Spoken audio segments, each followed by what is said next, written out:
Trish. Welcome back to my kitchen. Today we are going to make fermented sourdough bread.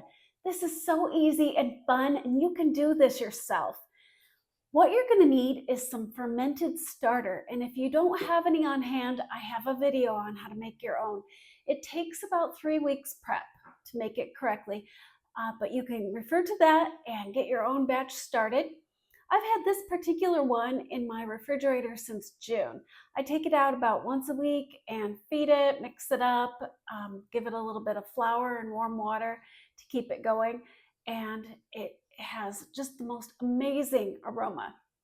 To make this bread, I'm going to use a combination of dark rye flour and King Arthur white flour, as well as some salt and yeast. The commercial yeast is what makes it different from a traditional sourdough. The traditional sourdough does not have a packet of commercial yeast. I have put mine into warm water with a little bit of sugar to proof it so we can get started. It isn't necessary to use 2 different kinds of flour, but I like to because it gives the bread a little bit of texture.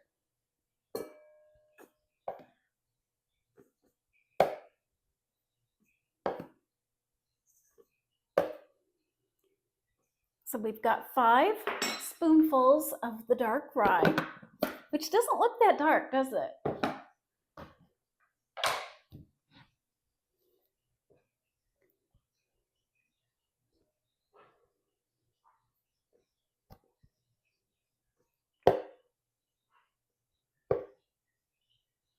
And 5 spoonfuls of the white. I really strongly recommend King Arthur, and I'm not sponsored by them, but I have been baking for 30 years and I just love this brand. I get a good result every single time. I'm going to put a little bit of salt in, or a lot. I think salt really helps to enhance the sour flavor. And then I'm going to whisk it together.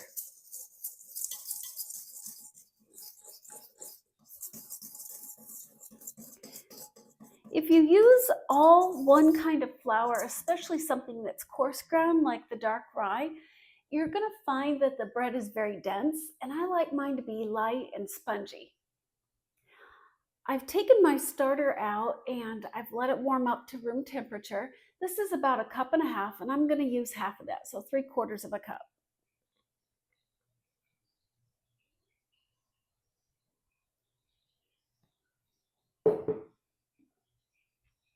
And then I've got 3/4 of a cup of water in here with my yeast. We'll just mix that by hand.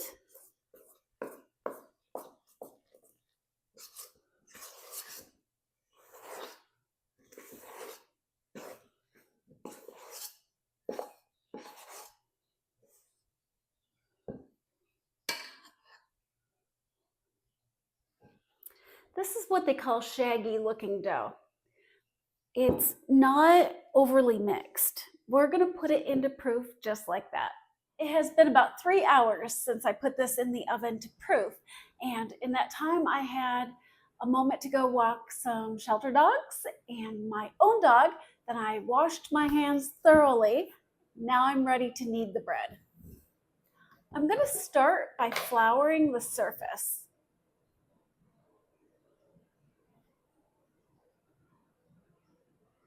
It's messy, but oh well. And you see what my bread looks like here. It smells so good. I'm going to dip my rubber spatula into some water and pull it away from the bowl.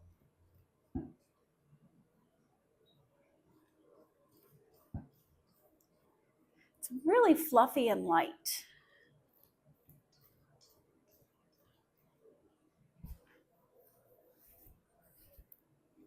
Now I'm going to turn this out onto my surface. There we go. And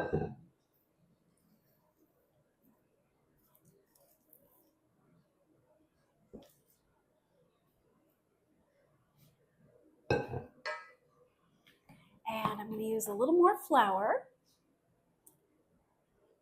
I don't want to punch this down and completely destroy all the bubbles we've worked hard to get here. I'm going to take this and pull it out. And I'm going to just flip it over like that.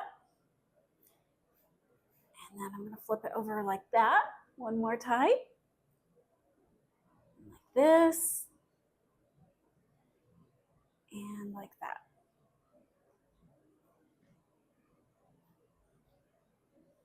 I've lined my baking dish with parchment paper. And we are going to carefully pick this up and nestle it back in here.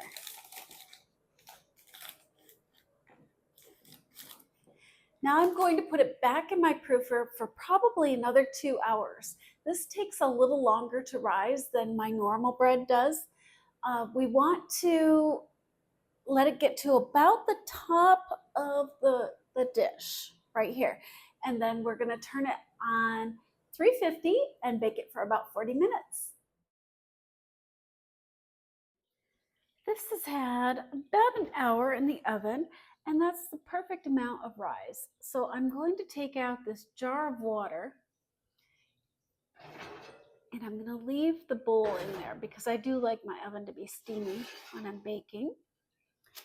And I'm going to set this to 350 and come back and check it in 40 minutes. Here's my finished fermented sourdough rye bread. It's really beautiful, and you can see that the bubbles inside are quite a bit larger than my normal bread. I think this has to do with the extra yeast that comes from the starter that we make and let season for at least 3 weeks, plus the addition of commercial yeast. It smells so good. I hope you make this, and I hope you love it. Bon appetit!